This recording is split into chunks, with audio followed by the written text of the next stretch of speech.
everybody. I'm Greg. And I'm Katie. Welcome to the Meeple Society. Today we are on episode 85, part 5 of the S's. But before we get started, as always, please like the video, subscribe to the channel, hit that bell icon if you want notification of future content. Or click on the link below and that'll take you to all of our social media. Yeah. All right, 17 games. That's way too many. Count again. No, I'm kidding. I know. This one ended up with a lot. Actually, I do know how. Because we wanted to get all of the sleeping... Never mind. Just give it away. Well, if they're watching on YouTube, they've already seen your little that's true. Picture. But regardless, the SLs are way before the SMs, and we have SMs in here too. So we got a lot of little games and a lot of big games. So we're going to start with the littlest game. The littlest game. This is the Sherlock Files. This is a demo pack that we got at Gen Con years ago. That's how this one got so far, because we had to back up to the Sherlocks. Okay. Anyhow, Sherlock Files. Yeah, we picked this up a while back. I think they just handed it to us. They did. They were just handing them out to advertise the bigger games. Mm-hmm. This is just a very simple deck of cards. That's all it is. Mm-hmm. The whole game is just this deck of cards. You have a hand of so many cards, and off the top of my head, I don't remember the exact number, but each player had, and I think it only plays 2, or does it play up to 4? I'm kind of like going, wait a minute, I don't remember this game, but now I do. 1 to 8 players. So each player has a number of cards based on the player count, if I remember correctly. Yes. And the deck is in the middle of the table. The concept with this one is you're trying to find out what happened to Julian. The wife is concerned because Julian has disappeared, and you're trying to investigate as to what happened to him. That's as much as I'm going to say. You're getting cards with various clues on them. Notes written in notebook paper, computer emails, interview notes, things like that you have to decide if these are relevant to the case. To win the game, as a collective whole, everybody has to have discarded a certain number of cards that are not relevant. Are you afraid I'm going to hit you? You're like getting wild with that hand. Anyway, everybody as a collective whole has to discard a certain number of cards. If you don't discard a certain number of cards, then you don't win, period. Mm-hmm. So in other words, you can't keep all of the information you know. You also cannot share all of the information on the cards until you decide to play them, and now they're open information for everybody. All you can talk about is certain underlined words on the cards. Like, for example, on this interview note, all I can say to everybody is, this is about the new cleaning lady. Yep. That's all I can say. Now, as a whole, you can decide if you think that's relevant or not. Mm-hmm. And if it's not relevant, you discard it face down, and you are the only person who remembers what that said. You can still use that information because it's here, but you can't tell anybody else that information unless you decide to physically play the card out for everybody to see. At the end of the game, you kind of go through a series of questions to figure out where he went, and I don't even remember all the questions in this, but you try to solve the mystery. And then see if it's correct. Yeah, well, if we rate it, it kind of gives it away. Right, so I don't want to give anything away right now. It was actually very interesting. I thought it was we're actually going to pass this one on to Justin and Jackie, our son and, I know, right? Well, Jackie, our son and daughter-in-law. You married your cousin. They are traveling out of the country soon, and this might be the perfect thing to take on the plane.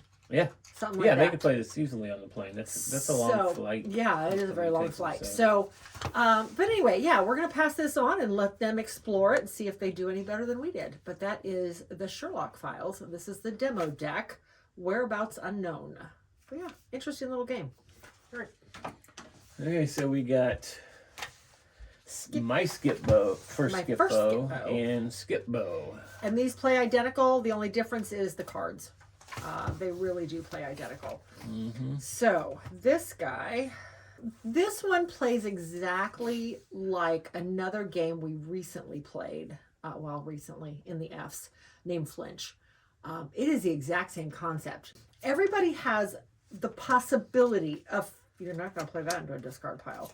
Of 4 discard piles, you have a number of cards in your hand. And then in the center of the table are 4 building piles, I think is what they call them. Yeah. And the building piles, essentially, the first player who can start one of the 4 lays down a 1. And then from 2. there, you have to start with a 1. Is it a 1? Oh, you have to start with a 1 or with a wild to act as a 1. That's right. Okay. From there, and they can keep playing as long as they have cards in their hand. So if this is my hand right now, I can lay the 1 and the 2 and the 3 and the 4 and the 5. And then I have to discard something. Well, now you can pick your 6 up. I could pick my 6 up. I can pick my 7 up. And now I really am stuck. So now I have to discard something. I can discard a 12. I can put it into any of my 4 discard piles I want. The hitch is if I discard it here, I can't get to that 10 until I've used this 12. The goal of the game, everybody starts the game with so many cards to the side. They have to get through this pile. The top card on your pile is turned up. You can't draw the next one until you can use this one to do something. And as long as you can keep going, you can keep pulling from this pile. Like, see, I shouldn't have pulled this 6 and 7 from my discard pile because I had this 6 I could have used and cleared it. Oh, look, there's a 7. Clear that one too. Okay. Oh, but these are 1s. I could play that 2 right there. I'm hoping they can actually see this and I'm not playing off screen. You're playing off look, screen. There's a 3. Okay, now I'm stuck. But I only have 1 card left in my draw pile. As soon as I can play this 11, I win the game. Period. When a pile gets completely to 12, so say I got this all the way to 12 now, this card pile gets put into the discard pile and eventually reshuffled when you need more cards. And now you have another open slot to start back at 1. That's essentially how the whole game plays. Mm-hmm. You're just trying to get through this individual draw pile of yours that you started the game with. That's the only focus you need to worry about. But you only have 4 discard piles to get things out of your hand to allow more play later on, if that makes sense. I think you have 5 cards in your hand, and after your turn's over, you draw back up to 5 out of a central draw pile. And then you wait until everybody else has played and hope there's still something you can do at that point. The only differences I found with Flinch is in Flinch, I believe there was only 3 build piles. I don't remember. It's been so long since we played that game. And Flinch went to 15, not 12. Those were the only 2 differences. Otherwise, they play exactly the same. That being said... Does Flinch have that pile? Does it? Sure does. Like I said, it's been a while since I played Flinch. So, yeah, we haven't played it in a while. And I remember really enjoying it as Flinch. I had never played Skip-Bo. I had no idea that's what it was when we played Flinch. Which is weird, because this is such a... I think Flinch was out first, right? Flinch dates back... early 1900s, I believe. I don't know how old Skip-Bo is, but I feel like this one gets more love because it is newer. Down here. I will. By now I already have.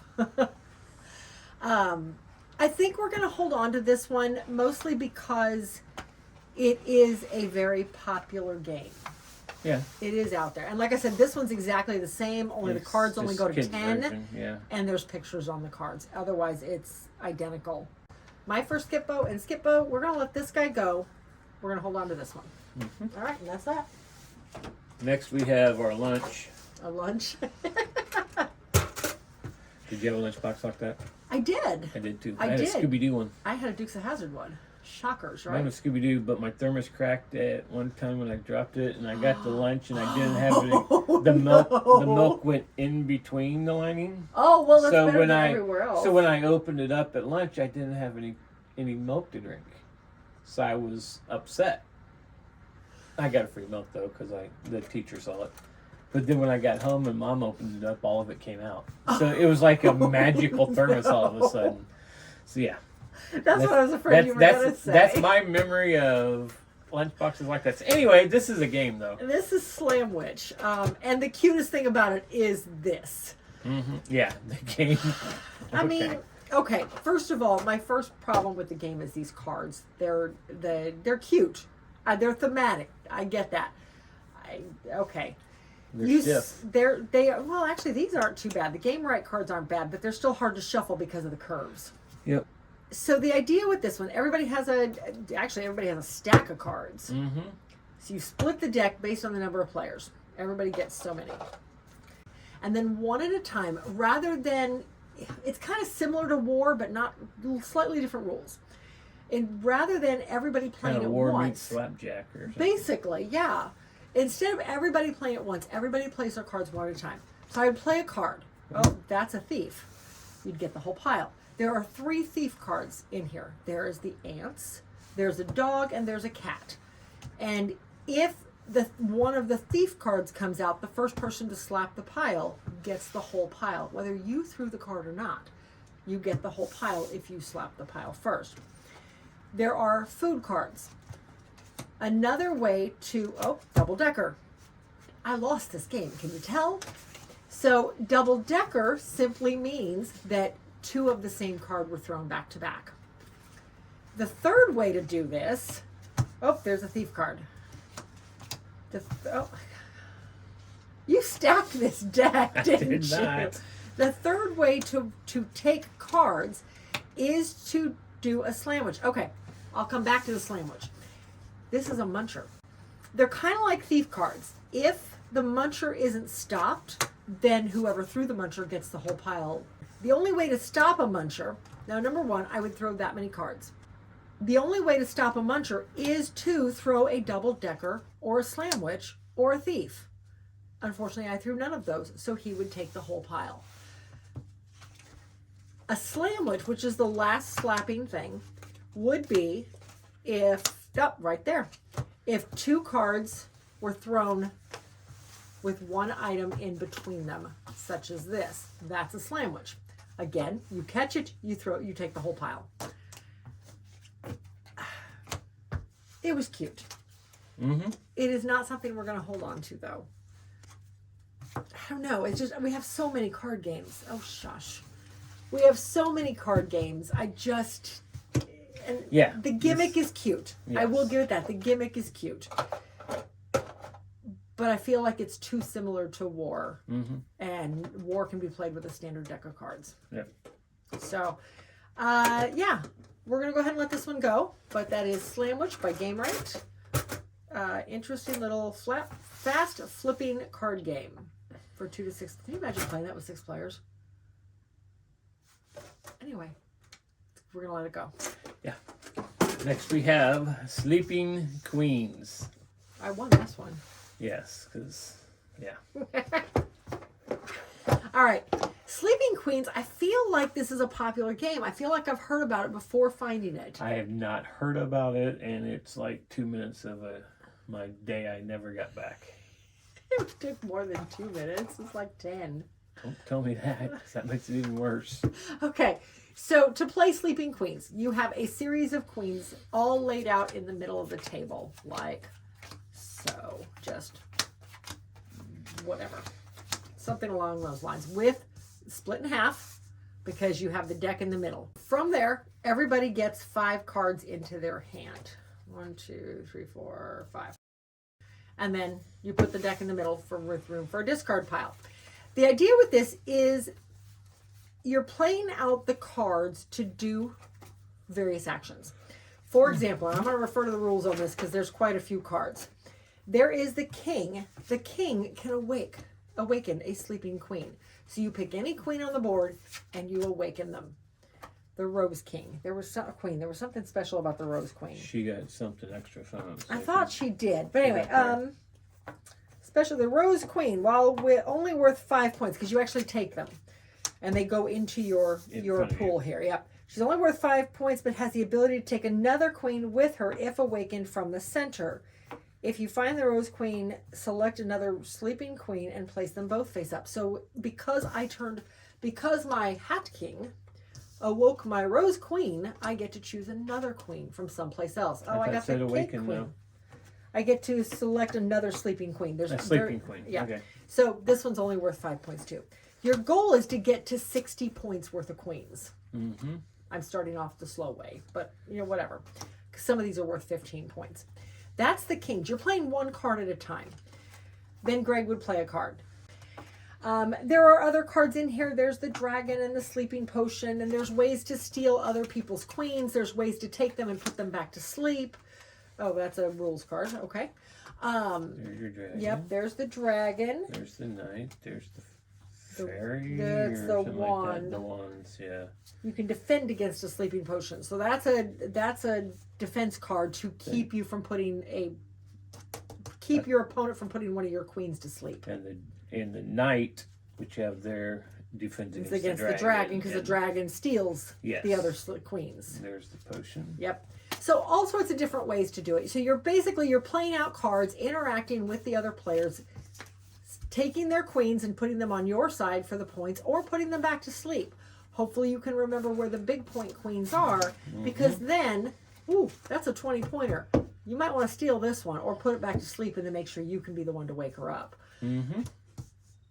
I know you didn't care for it. Yeah. But I liked it. I haven't really decided if we're going to hold on to it or not. I think it's a cute little card game. Very easy to play, very quick. I think for now we'll probably hold on to it. It fits nicely in with the other boxes of this size. And then we'll go from there. It's on right. Okay. Jeez. Anyway, Sleeping Queens by Game Right. For the moment, we're going to hold on to it. Yep. Next we have Skunk in the Campground. Do you remember how this one played? No. No. Okay, and to be fair, we played most of these 2 or 3 weeks ago. We haven't.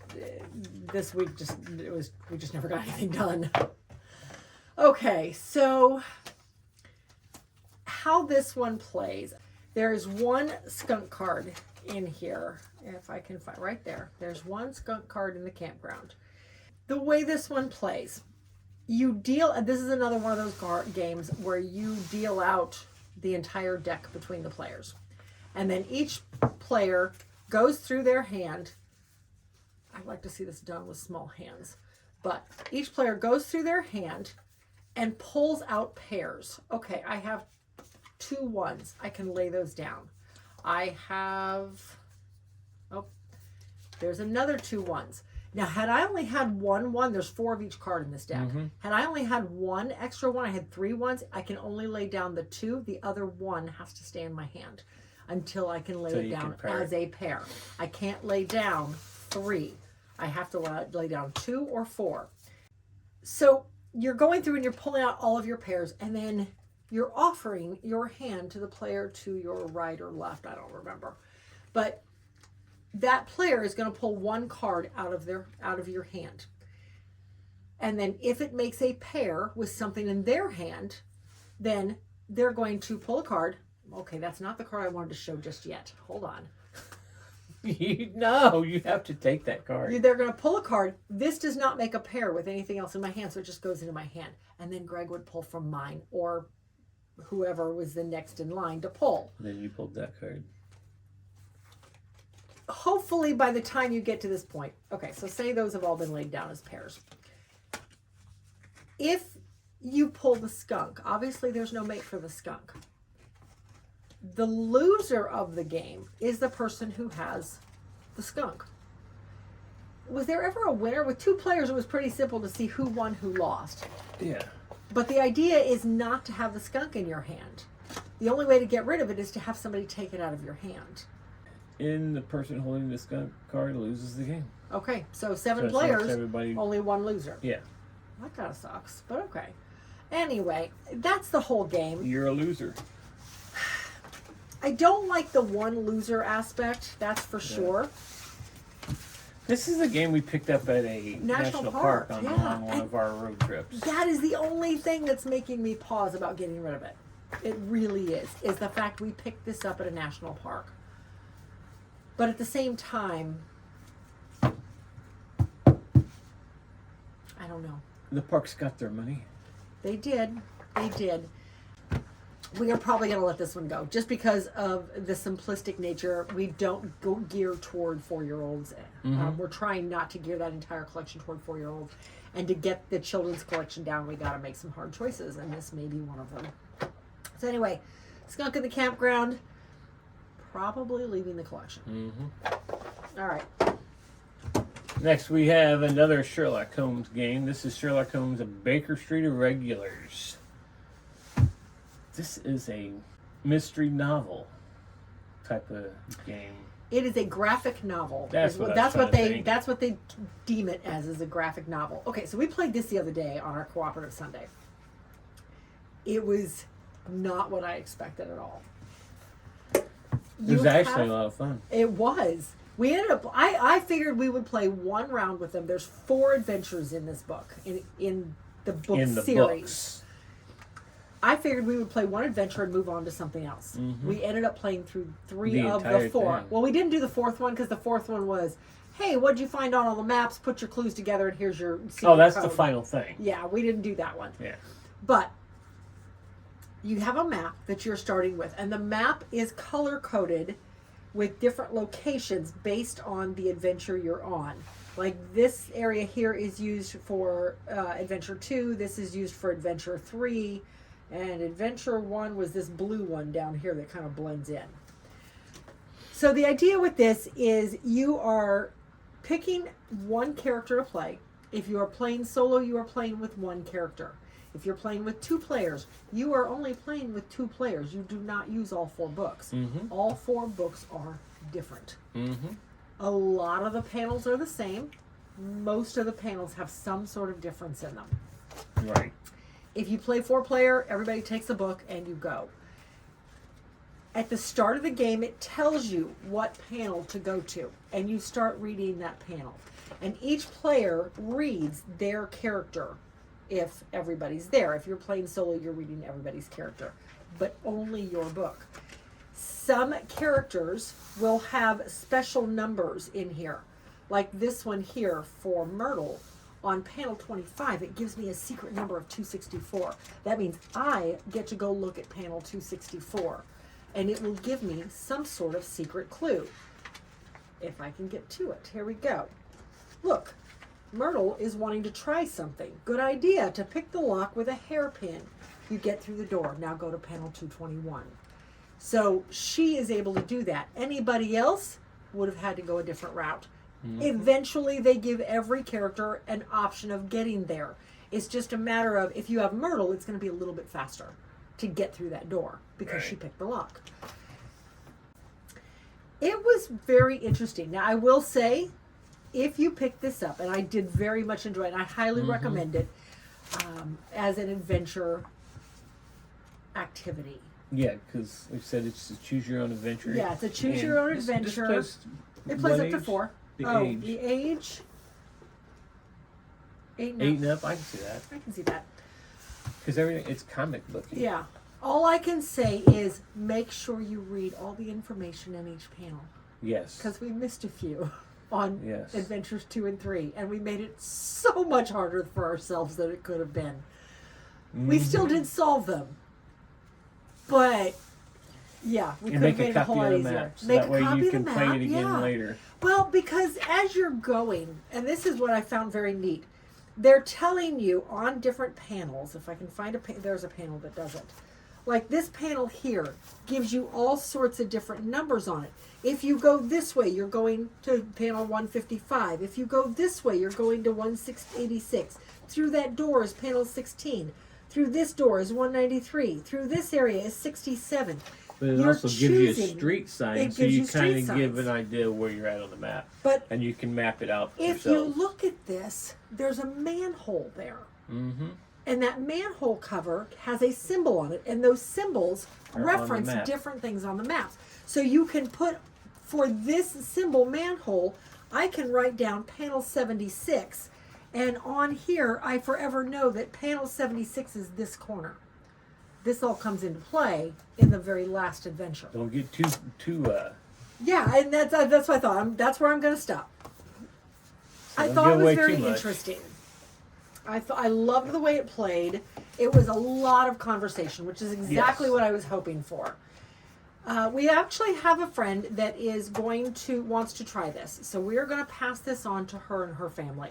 Who's that? Kat. Oh, yep. Yeah, I think Kat and Kurt will very much enjoy this, and I can actually see Kat dragging John and Joe and Tony into this. Doug and Sarah can no longer play with them because they've already played it with us. They know the story. They know what to do. So yeah, the whole, and I got this as a freebie thing through a work promotion they were doing during COVID, and it has sat on the shelf since 2020. I'm glad we finally got to play it. So this is by Van Ryder Games. I wonder if they'll have it at Gen Con. I don't know. And this is actually part of a series. This is the only Sherlock Holmes one. But there's like a pirate one, and I thought there was one that came after this as well that does the exact same thing, just a totally different theme. Yeah. Yeah, very fun. Much more fun than I expected. Not anything of what I expected. No. Yeah. Anyway, Baker Street Irregulars. Very fun graphic novel adventure. A cooperative graphic novel adventure. Yes. Your choices, your adventure, your story. Yeah. We had fun. Okay. Next we have Sherlock Deluxe. This is definitely a kid's game. This is a kid's memory game. This one, this is that one, yeah. This was just a little weird. This I thought was pretty interesting, actually. All right. It was a memory game. It was a memory game, and I'm trying to remember now how the setup went. You had the Sherlock dog in the middle. And That's then you have cards set out around it. There's a stack of cards in the middle, and you have all these cards. Sherlock went in the middle. No. You have all these cards. Oh, Sherlock went moves. around. Yeah. You have basically cards set up in an 8-point circle, and this goes in the middle. Because this is where you're drawing to replace. So, turn them out. Yep, there we go. So the idea is... But they're all down. Everybody gets a chance to look at them first. You have 30 seconds to memorize the location of all this stuff.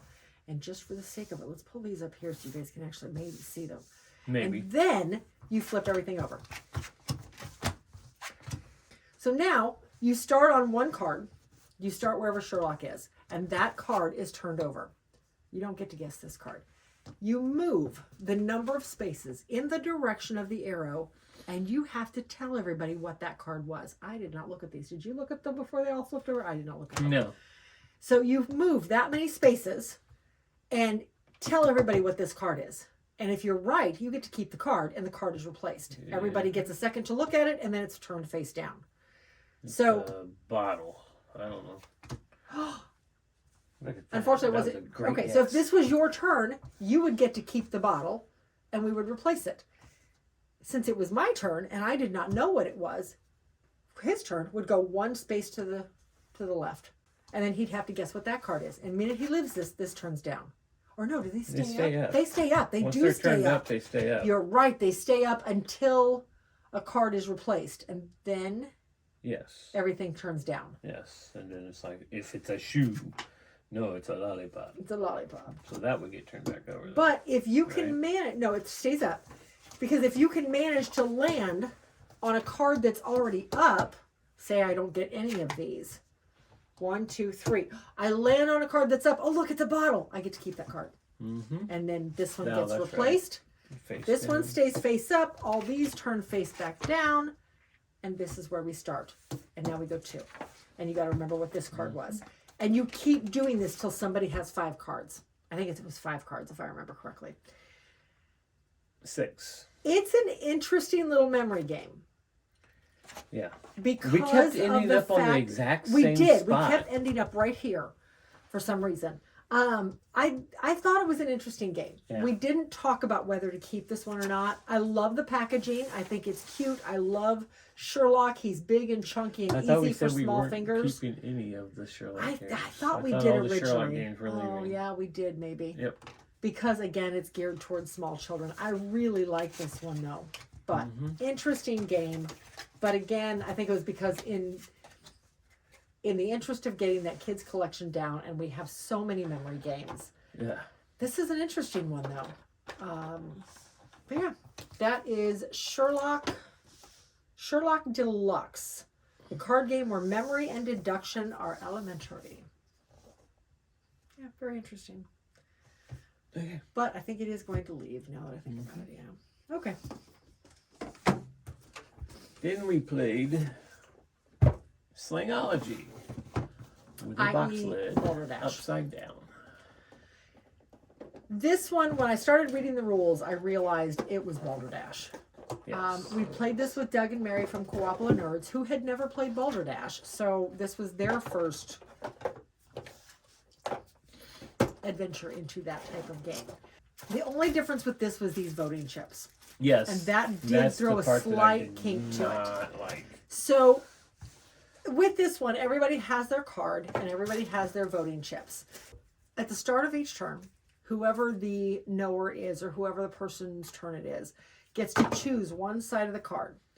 And you tell everybody, and again, there's 2 definitions on each side of the card, 2 sides of the card, so tons of options here. And they state that if you read a term that is regionally known already, just flip the card over and use the other side, or use the alternate one on the thing. So like this one is a colt's tooth. Everybody, the person whose turn it is, writes down the real definition on this card. Everybody else writes down their version of the definition to colt's tooth. Remember, these are all slang words or slang phrases from somewhere in the country. A colt's tooth, the real answer is an elderly person who wants to live life over again and do juvenile activities. Wasn't that the theme of a Smallville episode? Oh, you never watched Smallville. This was the theme of a Smallville episode years ago. I would have never known that, but... The voting chips are used. Everybody gets to vote a +3, a +1, and a -1. Yes. I think there was a 0 in there too. No. Just 3? It's okay. Just 3. You just. So I believe I'll tell I think you're right. I think you're right. I think it is just 3. But anyway, everybody votes on one of the cards, and if you vote the correct one, you get double. Otherwise, you get double 3, whatever. +2 and a -1. Okay. Okay. Otherwise, if you vote on the correct one, you get double what that number was. So if you accidentally put the -1, you have to vote all 3. If you put the -1 on the correct answer, you're actually getting -2 to your score, and you keep score here. Everybody else gets the points of the chip, including the negatives, of the chips that are voted for their lines. But the person who's given the definition on doesn't get the score. No, they do not get scores. Because they know which one's right. That wouldn't be fair. I know. No, I meant by... So, and if everybody would... scores out. Yeah, no, they don't get the scores. Although I thought... I got 0 points on when I scored. Okay. I thought that... Because I know in Balderdash, the person whose turn it is gets point if the right answer is believed.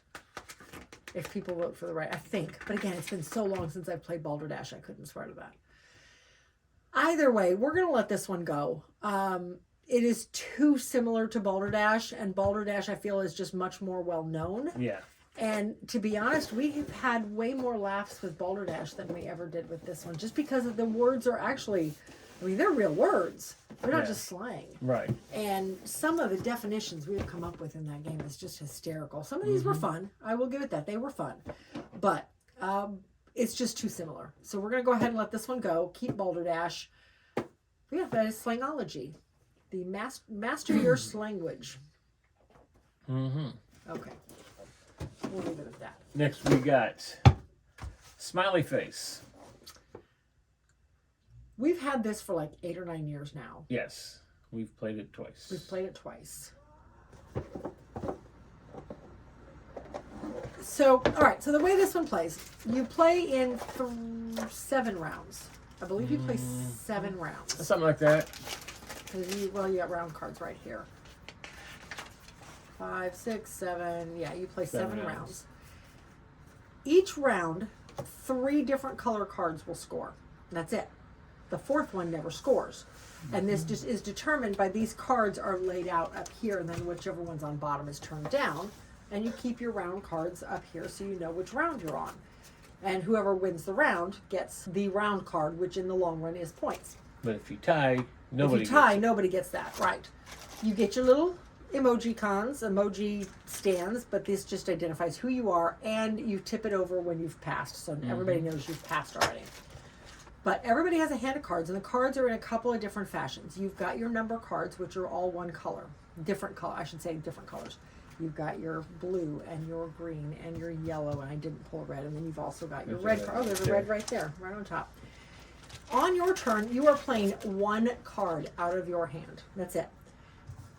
You play the cards down in front of you, like so. Once everybody's passed, you score whichever one. You can score one of the colors. So if I had this down, if this is what I had played by the end of the round, and you don't draw up in the middle of the round, you don't draw it back up until the end of the round. If I had played this and nobody had stolen any of my cards, I'm probably going to actually score the blue because it's worth more points because it's up here. It's for 3 and these are only worth 1. Yeah. So even though I have 5 green, in the long run, the blue is going to get me more points. So I'm going to score the blue. I probably should have done that instead. But there are also cards, these action cards, everybody can play. Some of them are fine. Add +1 to any single card in your display until the end of the round. Great. So I can add a +1 to this 3. Take a peek at all cards in another player's hand. So I get to grab Doug's hand and look at them. We played with Doug and Mary from Coopla Nerds. He did that to a lot of us. I'm taking Doug's cards. Well, I didn't want to pick on you again. Who That one stopped yet? That one is not horrible. Of course, I got all colored cards again. There are some of these in here, though, that are, I don't want to say they're mean, but they're mean. They're mean. Take back any and all cards in your display, place them into your hand, and pass. Okay, if you know you're not going to win the hand, why not, right? Take a peek at a face-down reward token in front of another player. So there are also these other little tokens here that when you pass, you can give another player your token. Each player can only have one. You can only support one other player. But if they win the round, then you get one of these little helper tokens. And they're all face down, so you don't know how many points Right. they are. And you also got to give them one of your cards. Yes, that's true. So you can help them win. It was okay. But quite frankly, in the long run, it was kind of mean. I was surprised at how mean it was, actually. But we are going to let this one go. Mostly because we've had it for 8 years and we've played it twice. And it's just not the kind of game we're going to pull off the shelf. So yeah, rather than continue to take up shelf space, we're going to let this guy go. But it was a cute little card game. It does play a high player count because it plays 8 players. And that was the other issue. You have to have 4 players just to play it. And whenever I have 4 players around, this is not the game we're going to play. We're playing something much better. So, anyway, Smiley Face, unfortunately, is going to leave the collection. I feel like you've given me all the, it's leaving the collections early. You got to get them out of the way. Oh, okay. Now we have Simply Suspects. For such a basic game, we have had a lot of fun with this one. Yeah. I have played this with choir kids before, and they have had a lot of fun accusing each other of things. All right, so here's your board, and you have this piece that lays in the center of it. You have this pegboard, yes, thank you, that lays in the center of it with all these different pegs in it that show essentially the type of evidence you have on a specific character. So that's laying in the middle of the table. Each player at the start of the game has their suspect card. You keep this secret, but you know who you are. So in this case, I am Pearl White, which is right here. I want to keep all evidence off of Pearl, but I don't want everybody to realize that's what I'm doing because then they could kick me out of the game by guessing I'm Pearl White when they get to the grand jury space. So you want to keep this identity hidden and hopefully don't be too suspicious as to who you're trying to clear. Luckily, some of these spaces make you move certain things. Yes.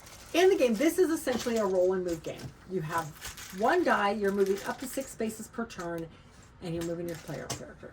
You also have a series of these getaway cards that if you don't want to roll the dice, you need to either take the exact same action again, or you need to move a specific number to get where you need to be, then you can play these getaway cards out of your hand. Problem is everybody sees them, and there are ways to take them from other players, so somebody could steal your getaway cards if you don't use them. I don't think I ever used one in the game. You used all of yours and some of mine because you kept I kept stealing yours. So when you're playing, you're rolling the dice and you're moving to different areas. And this area here, you get to split and choose which way you're going to go. Some of these areas, like if I land up here, I get to choose which person I'm moving evidence to or from. Move a footprint. Move one of the number 2 footprint. So the 2 footprint clue, you can move it from Vinny to misdemeanor, or from misdemeanor to Jake the Snake. You got to move that piece of evidence.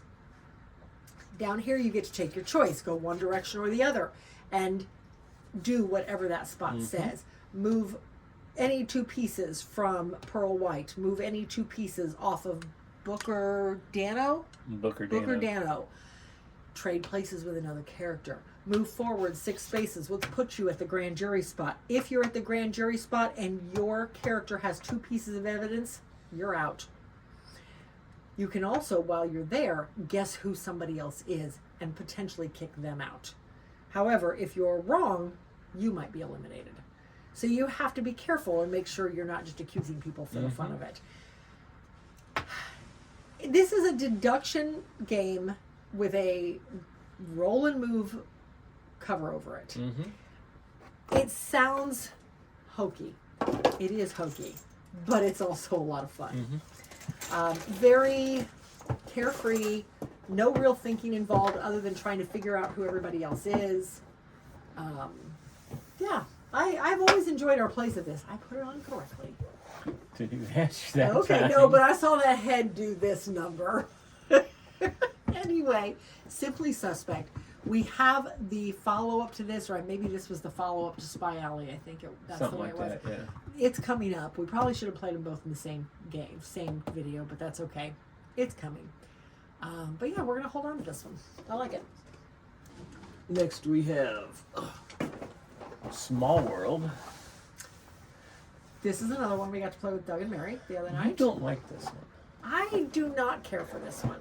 I have to admit, it was better at a 4-player count players, and a 2-player count. Yes, it is.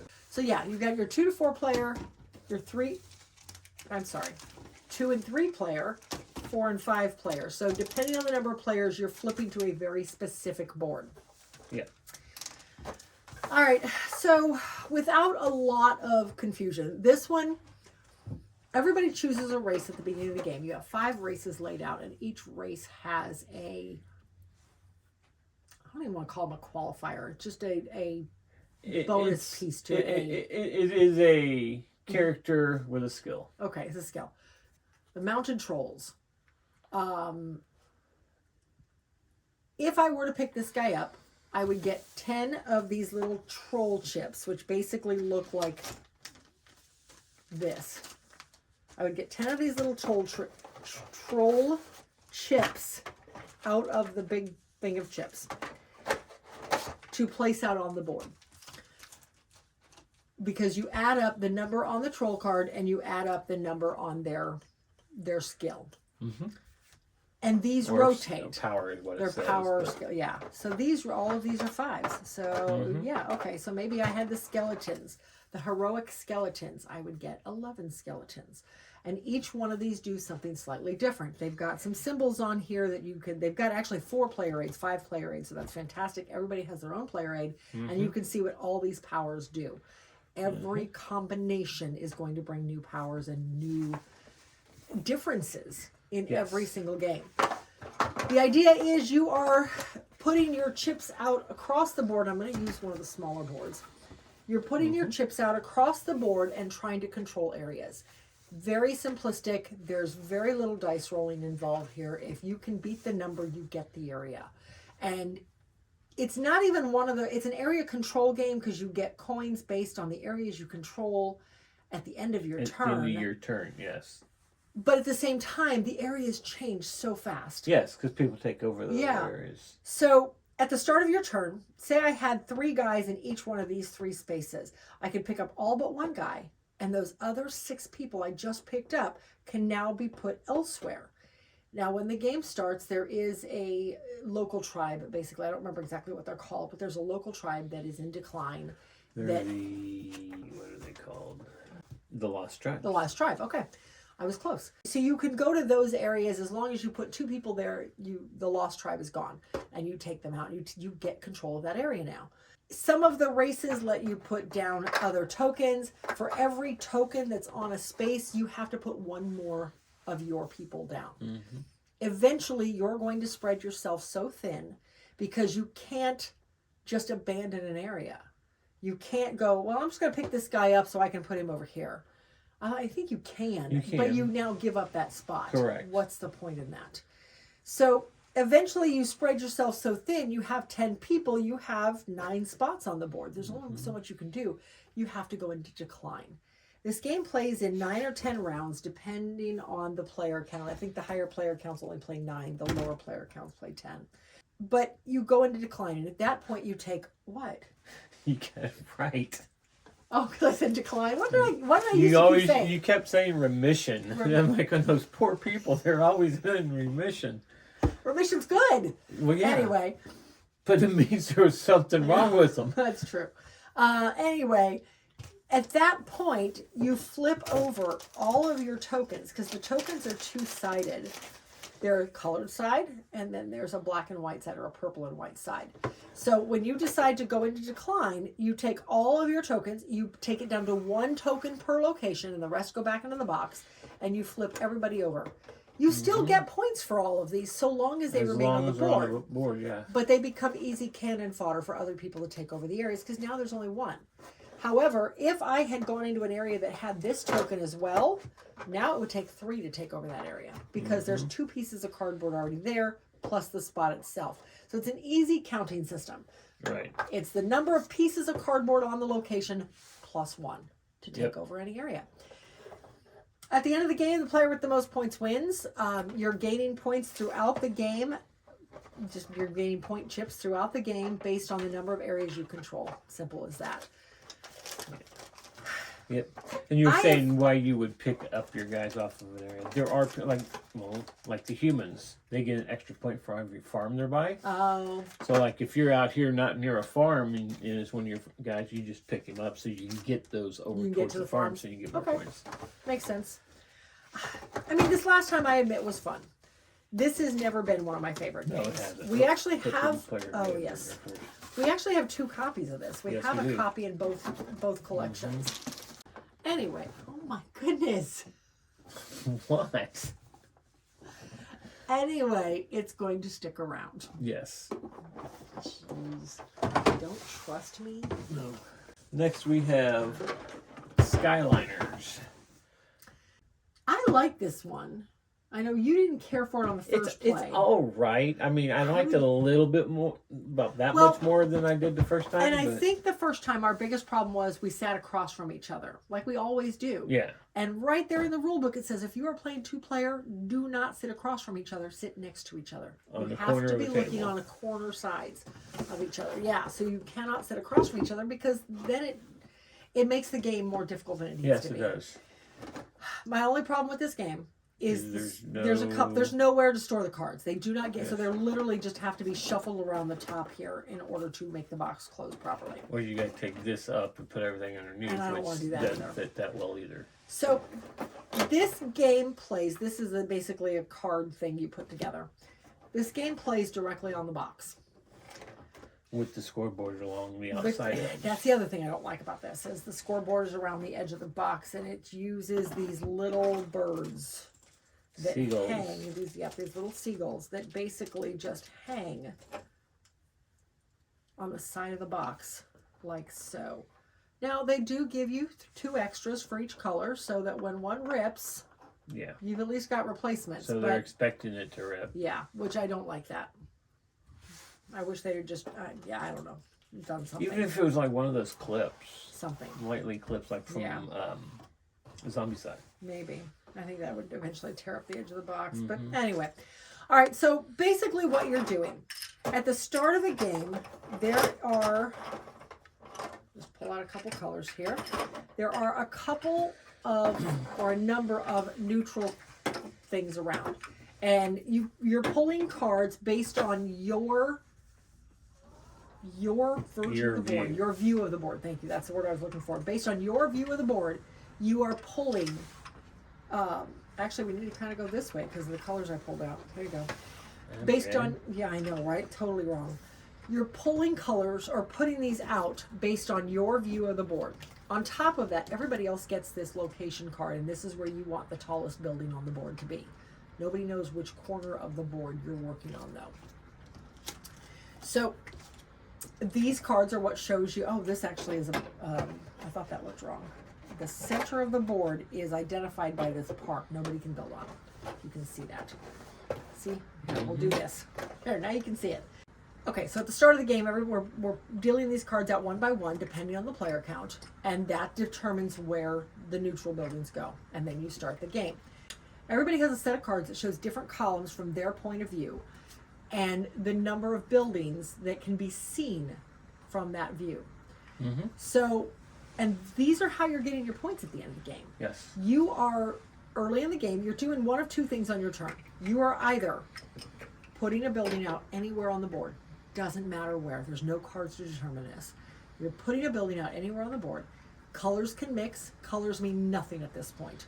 Absolutely nothing. Or you are voting to try and get points. So what I'm saying is that in column, well, let's pull a column that actually has a building in it.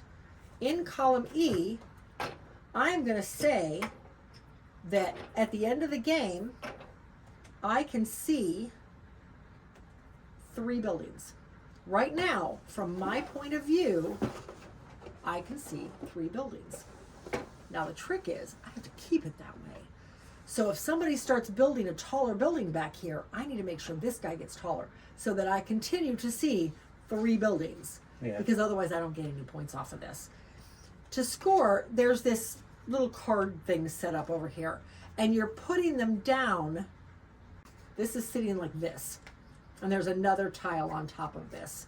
This is not here. Yes, but you're putting them face Anyway, down. yes, you're putting them face down, right here. You're putting them face down so that the area you say you're going to score is visible right there, but nobody else can see it. And then everybody else is doing the same thing. And then when the game is over and the board is full of tokens, we pull all these cards, we flip this over, and we start going through the cards one by one to say, okay, green said they're going to see 3 buildings. From their angle, yes, I can see 3 buildings. I get 3 points. And I would move my little bird around seagull. the board, 3 points. That's essentially it. If you manage to get the tallest building in your quadrant, you get an extra 3 points. That's how you won the game. I was very upset about that. But oh well, that's all right. Mm-hmm. I mean, I thought it was interesting. Just having everybody have to make their side, their view be exactly what they're voting for. Yeah. And other people trying to do the Messing with same it. thing and thus messing with what you're trying to do without even meaning to. Yeah. It's not like they're trying to mess with you. There's just no way around it because of what they need to do. I thought it was pretty interesting. I would be very curious to play this at 4 players. I think that'll show okay. There we go. Anyway, it is in the other collection. We are going to hold on to it for the moment. Like I said, I would be curious to try it at a full player count and see what the difference is. But yeah, that is Skyliners by Z-Man Games. Interesting game. Okay. All right. Next, well, let's get the 2-player game, a version of it out. This is Okay. 2-player, right? Yes. Or is it 2 to 4? It's No, it's technically 1 to 2. Yeah, it's 2-player.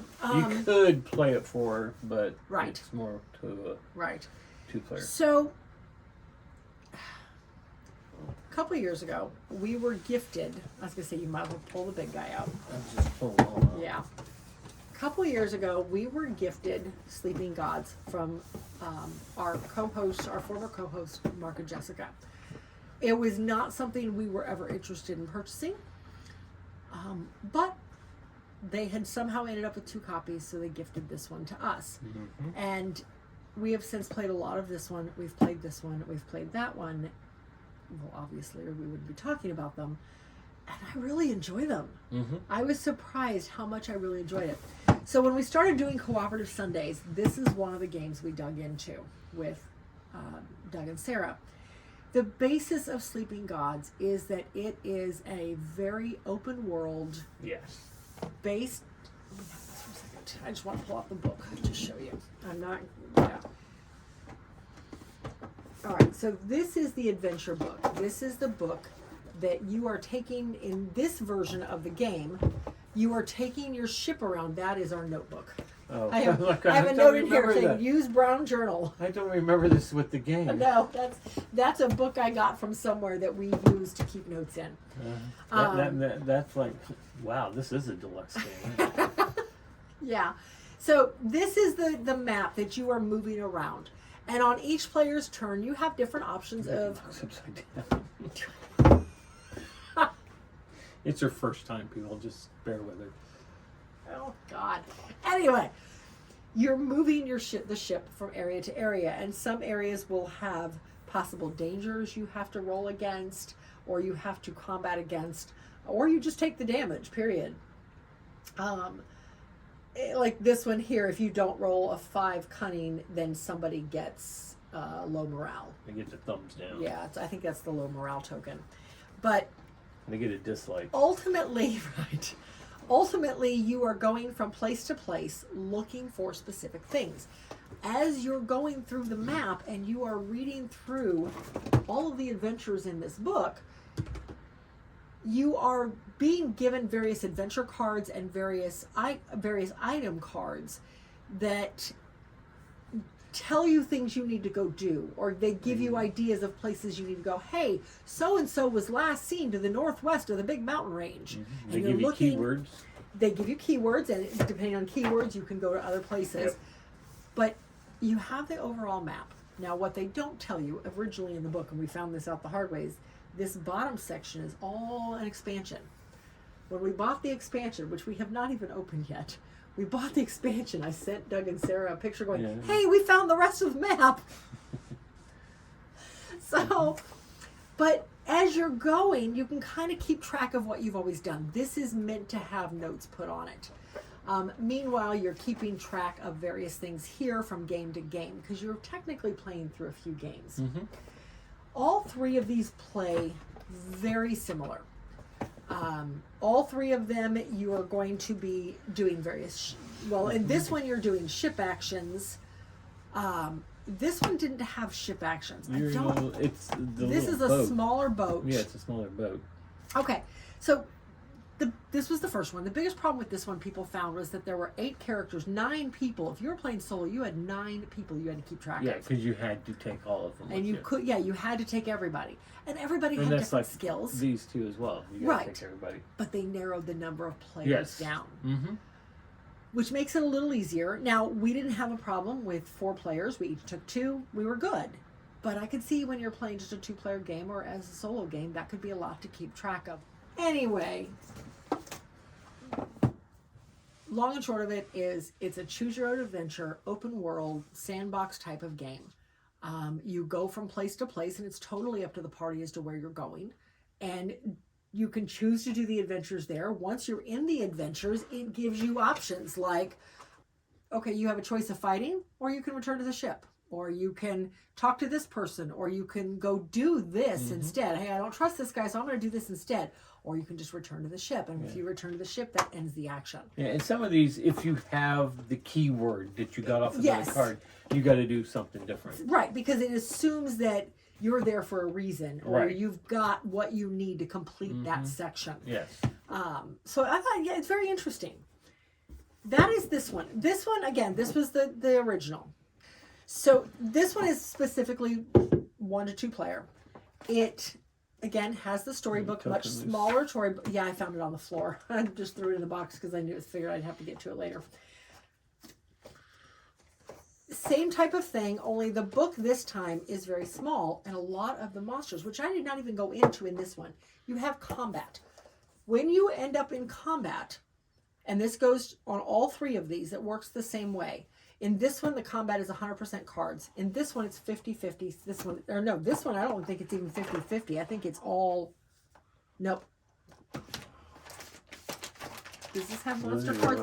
This doesn't have monster cards. So this one, it's 100% in the book. This one's a 50-50. Some of the boss monsters are in the boss book. Yeah, I was gonna say. Holy mackerel. Yeah. We won't go that far. No. Don't spoil it. Don't spoil the fun for them. No. The boss monsters are in the book. All the regular monsters are on cards. So when you're doing combat, though, you have basically 2 or 3 cards together, and you place them down so you can do splash damage. But when you're doing damage based on the cards and whatever your character states. Now, the characters in every game are very similar. They all look something like this. And everybody starts, look, that's actually the advanced character, because this one allows you to flip characters over so they now become more experienced. And I liked that. That was interesting. When you got so many of the flowers, you got to flip a character over. Everybody has certain skills they're good at. And as the game progresses, you're getting more skill cards. And that's the same in all of these. You're getting skill cards to give you more of these icons.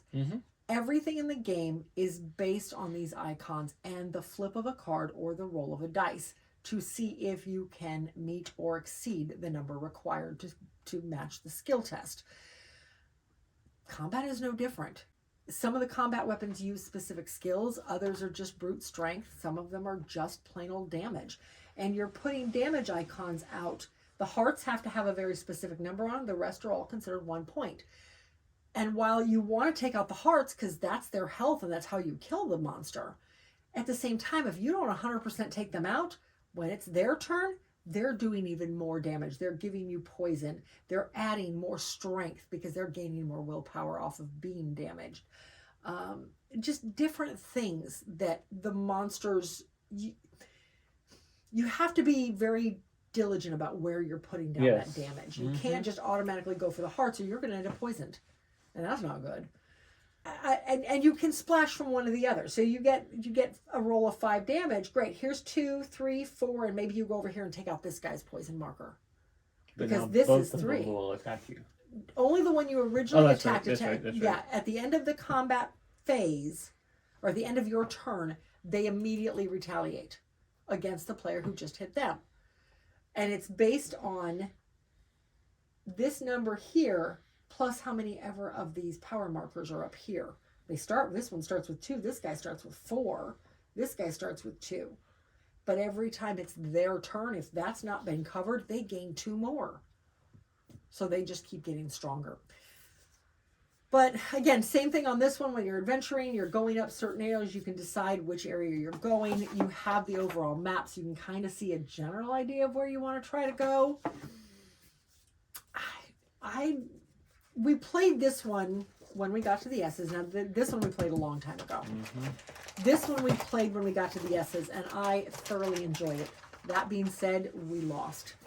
Yes, but we did. We're going to let it sit for a while, and we'll go back to it. Maybe we'll give it to Doug and Sarah, and they can take it home and play it. See if they win. Yeah. Distant Skies plays plays very similar. Yes. Except that instead of being in a boat, you're in a plane. And you have a pilot. And you have a pilot card. That was an interesting... Plus a captain. Yes. Well, all 3 of them have captains. Yes, I know. The idea with the captain is nobody specifically controls the captain. Whoever's turn it is controls the captain and can choose how to use her at that point. So you technically have that one extra player, that one extra character out there that can fight if somebody else goes down, or that can lend their expertise to one of the skill tests. With this one, you are still traveling around a map, but in order to travel around the map, you're leaving the plane behind. This one only came with 4 main characters, so if you play 4-player, each player takes 1 character, and then you have your captain card that whoever's turn it is controls. These 2, the first one did not use a combat deck. These 2 use a combat deck, Primeval Peril and Distant Skies. And the combat deck gives you specific cards. At the start of combat, you're pulling cards equal to the number of players you control plus 1. And you're dealing out those cards to whoever's going to go into combat. Only 4 players are ever allowed to go into combat. Even if you have 5 on the table, only 4 can ever go into combat. You have a board showing your location of the plane, and this basically tells you what page you left him on. Because you are traveling around this map, there are certain locations that the plane can land. And then from there, the group is traveling on foot to different areas. And you can either travel back to the plane, or you can adventure off to a new page and have the plane meet you over here if you can see that. As long as you have that as long as the equipment pilot, card that has the pilot. At the start of the game, there are 8 equipment cards, 6 equipment cards that are passed out amongst all the players. And once a card is used, it goes into a central discard pile. And then you gain more throughout the game. So I think by the time we played 2 nights of this, and then decided to stop because we didn't want to spoil anything else before we get to play with Doug and Sarah, because we want to play this with them. But everything goes into the central discard pile. And when you rest, when you finally decide, okay, we've got to rest, people need to heal up, we need to get rid of some of the afflictions, we need to get some cards back, then all of those cards that got used, and some of these cards, there's the pilot that lets you fly, there's cards that give you extra health, there's like a beef stew one that lets you cook and get extra health, there's ones that give just extra skill symbols to help match skill tests. But you take all those cards, you shuffle them up, and you deal them back out. So you may end up with a different skill card now, or a different equipment card that you're carrying now. I feel like I talked a lot about it, but at the same time, I feel like I barely scratched the skin of these. Yeah, well, you don't want to go too deep. No, and I'm not going into the storyline at all. Storyline and spoilers. And... Yeah, no, I don't want to go into the storyline at all. But just take away the fact it is a choose your own adventure, sandbox open type world. of game, very open world. They say this one is a lot more streamlined, and I think the plane does make it a little easier to get around, and that now you're taking plane damage instead of ship damage. Yeah, and you got to figure out what board you're wanting to go, because you may be needing to go to a page that the plane doesn't fly to, but you got to figure out where you page is the closest to it and get there.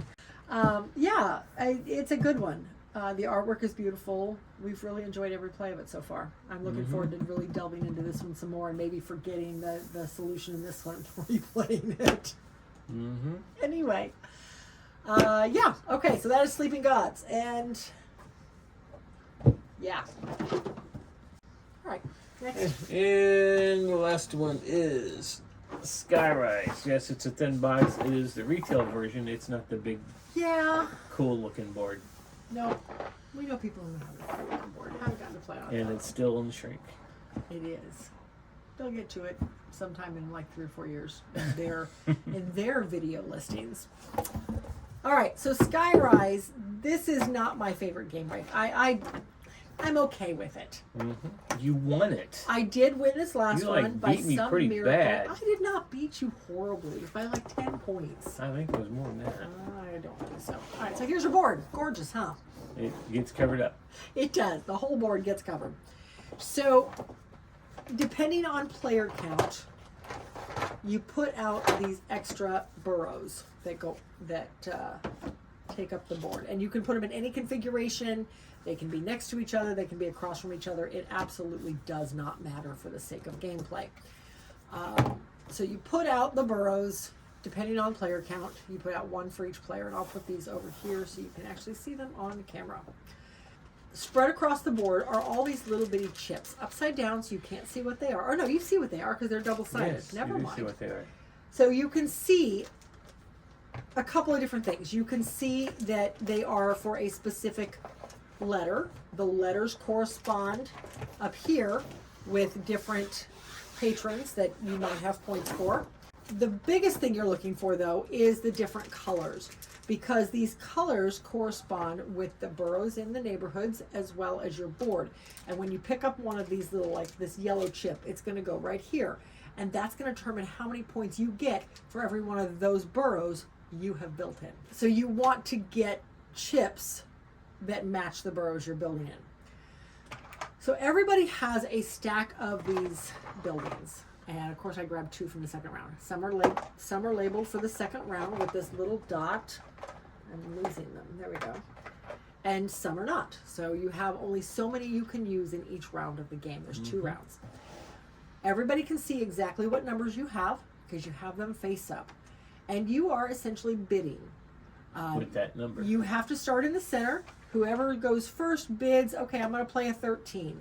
And then the red comes through and they choose an area next to where you are. Okay, I'm going to play a 24. And then blue comes along and goes, well, I'm going to play a 33. And then yellow comes back going, no, I kind of want this one. Thank you for taking me exactly where I needed to be. I'm going to play a 54. Or worse, maybe he really, really, really wants it. He's going to play that 101. To beat that, somebody's going to have to play one of their big buildings. Mm-hmm. At the end of the round, at the end of the game, if you have buildings left and nobody else does, you can just start building. But the idea is you're trying to get to where you need to be.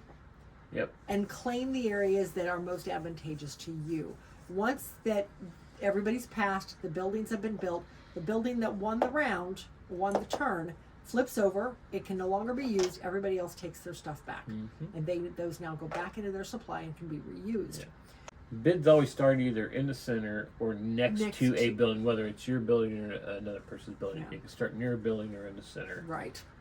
And there are bonuses for building so much around the little footballs. Well, if that card is blips. out. If that card is out. Oh, that's a card. Okay. There's we just different happen to have cards card. that are goals for each round.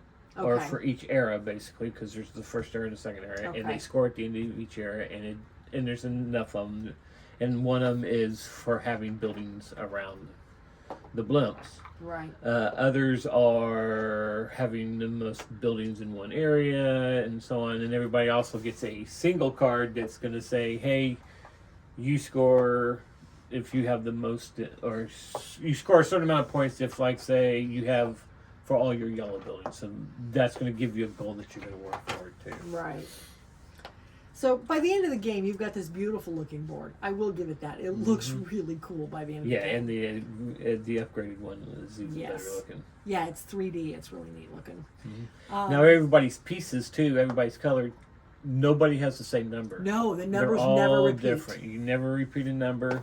There's also the Monuments. The monuments or whatever they're They called. literally trump everything. Yeah, End when they with go the- out, that ends the round. That ends that. If that it's the turn. first one that person puts out on the bid because he really wants that, it's over. But you don't get these till the second era. Yeah, that's not the second era. If you're playing at just two players, You get two of you them. get two of them. You get one of a unused color. Yeah.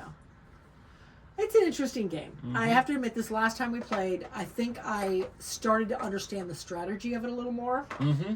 And I did There win is this because one. you're trying to curve the people over Right. to where you're wanting it, Right. and hope to God you have the highest number, so you know you're going to hopefully get that one. Because if Right. you get to it and you're like, there's still like 4 more numbers I could bid, you just take that big one, just put it there, and nobody can beat you, and you're done. Right. And you take Yeah. And I did that a couple times Mhm. because I wanted specific yellow areas because one of our qualifying cards was near a lake. And I knew that we had Right. near the blimps out. And so and it's like, okay, I want this area. I'm going to just go big or go home on it, you know. And I did win the game. So that it paid off. But Yep. yeah, it was interesting. It's still not my favorite area control. Maybe that's the problem. Is You're it's, not a big area very control. area control. And type I'm of not game. either, but I You do really like this this one. game. It is very thinky. I will give Mm-hmm. you that. And the game changes a little bit based on the cards you're pulling and Mm-hmm. whatnot, as well as the boroughs that are out and the location, the configuration of the boroughs that are out. So it does change up just a little bit each time. But yeah, that is Skyrise. It is going to stay. You really enjoy it, and I'm learning to like it. We'll see. Mm-hmm. But that is it for this episode. That was a long 17 games. I apologize. Yep. Hopefully So- I can slice that down just a little bit. So until then, we'll Yeah. see you at the next one.